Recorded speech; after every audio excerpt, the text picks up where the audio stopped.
अस्सलाम वालेकुम। ये most important past paper repeated question है। अगर स्क्वायर रूट 5 की पावर 7 हो और डिवाइडेड बाय स्क्वायर रूट 5 की पावर 5 हो इक्वल टू 5 की पावर p, तो हमने p की वैल्यू फाइंड करनी है। सबसे पहले हम देखेंगे कि स्क्वायर रूट 5 दोनों की बेस सेम है और डिवाइड हो रहे हैं, तो इनकी पावर आपस में माइनस होगी।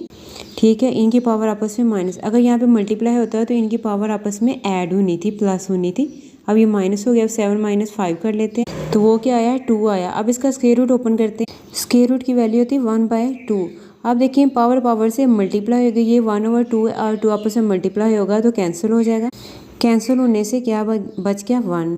ठीक है, तो पावर पावर के साथ देखिए इक्वल आ जाएगी और बेस बेस 5 है, दोनों सेम बेस आपस में कैंसिल हो जाएगी और 1 आ जाए, तो p की वैल्यू इक्वल टू 1 है और यही आपका राइट आंसर है। कोई भी सेम इस तरह का होगा और बेस सेम हो गया, आपने ऐसे ही करना है। सिर्फ यहाँ पे अगर मल्टीप्लाई है तो इनकी पावर को ऐड कर लेना, बाकी सेम है।